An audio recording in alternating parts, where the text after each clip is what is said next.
J'en avais rêvé depuis mon enfance. J'y suis. Nous arrivons donc aux chutes du Niagara. Des chutes d'eau qui sont entre les États-Unis et le Canada, avec pour une fois la plus grande partie, les plus grandes chutes côté canadien.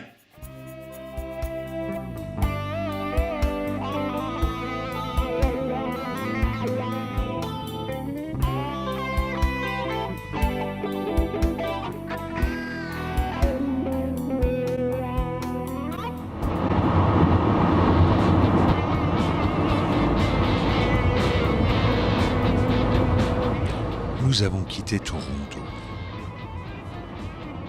Et tout au long des 135 km qui nous séparent de Niagara Falls, on a l'impression qu'il ne se passe vraiment pas grand-chose. Des camions, des voitures américaines, etc., etc. Nous arrivons néanmoins à destination.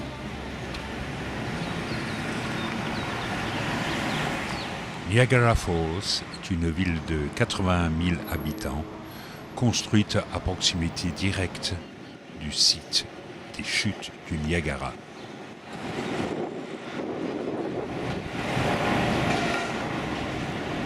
Tout est fait pour que les visiteurs prolongent le plus possible leur visite.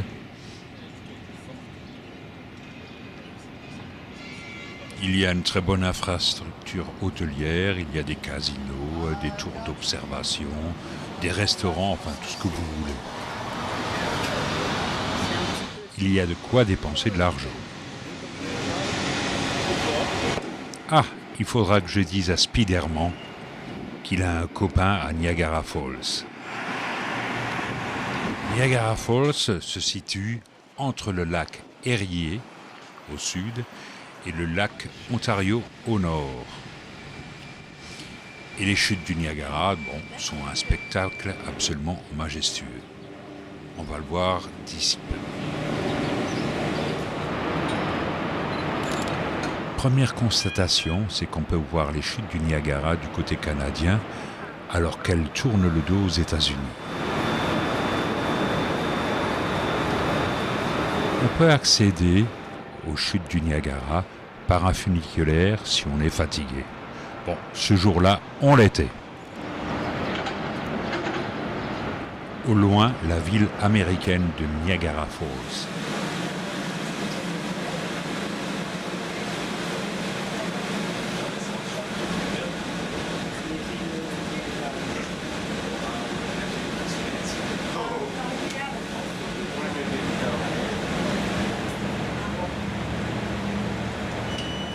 La saison des jonquilles bat son plein ici. Et on vient du monde entier pour admirer ce site.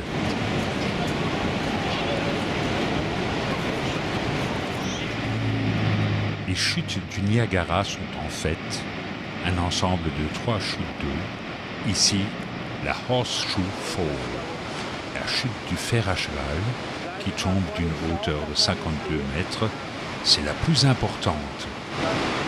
Et voici l'ensemble des 2 chutes américaines. Ah, j'ai toujours aimé faire les choses à contre-courant. En voici un bon exemple. Impressionnant ce fer à cheval, n'est-ce pas Marie-Chantal? Le débit des chutes du Niagara est de 2800 mètres cubes à la seconde, soit le Rhin et le Rhône réunis. C'est là que William Wordsworth aurait pu composer son poème The Daffodils.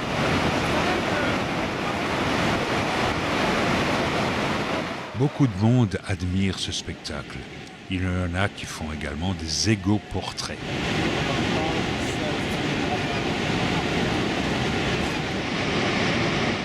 Voici le Hornblower, en français le souffleur de cornes.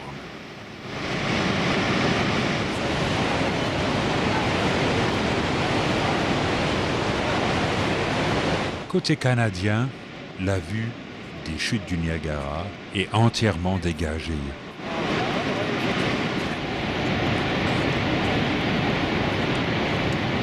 La tour d'observation canadienne.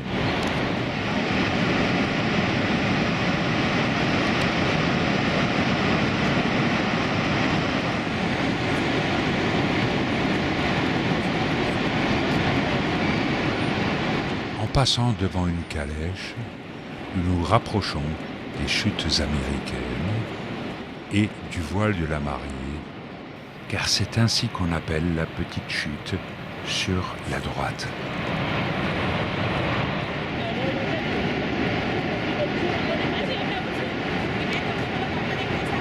Il y a même du vent dans les branches de Magnolia.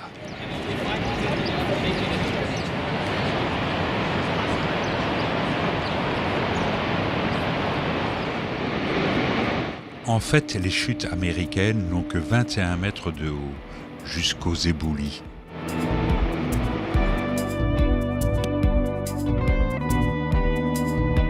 Nous venons d'embarquer sur le Hornblower.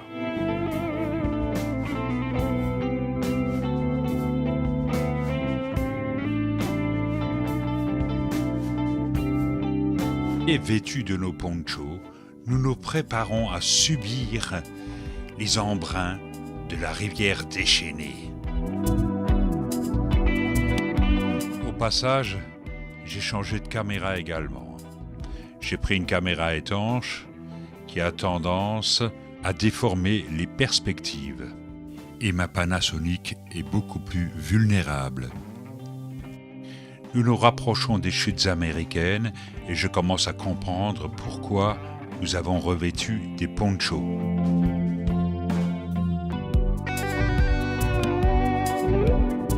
Eh oui, ça commence à mouiller tout doucement et de temps à autre, faut essuyer l'objectif.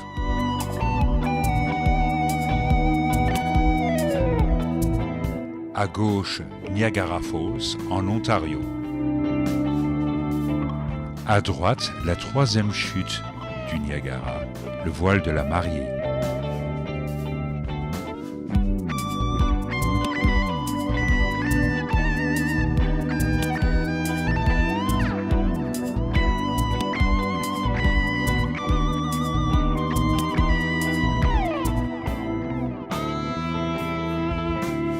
Et là, nous passons aux choses sérieuses. Nous entrons dans la marmite bouillonnante de la cascade du fer à cheval.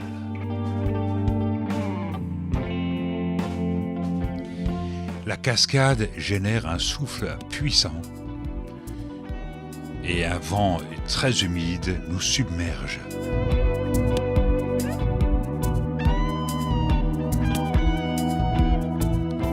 Nous continuons à nous approcher du colosse liquide. Des colonnes d'eau s'abattent d'une hauteur de 52 mètres, du haut d'une plateforme de calcaire dolomitique.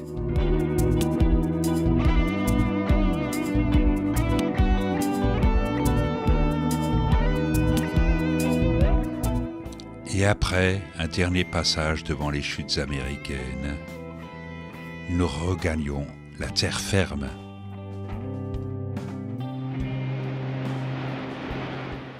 Nous suivons une famille ménonite sur cette corniche en face de ces chutes somptueuses.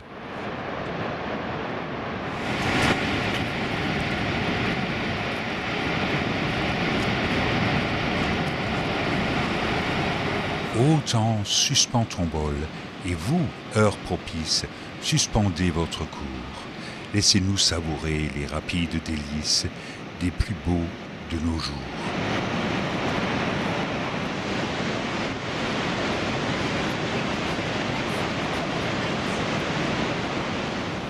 La nuit est tombée, et Niagara Falls se met en habit de lumière.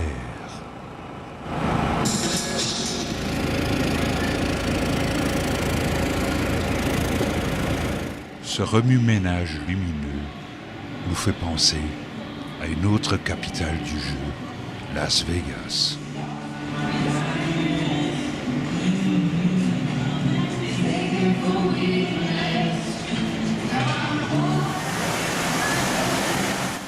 Notre promenade nous conduit sous le casino, éclairé de 1000 feux et de 1000 fontaines.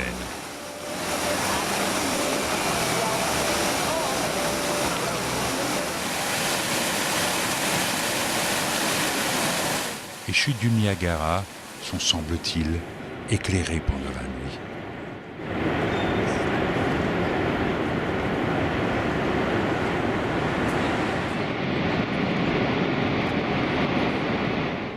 Et nous rendons un dernier hommage à ce véritable spectacle de son et lumière, où le terme de tapage nocturne n'existe pas.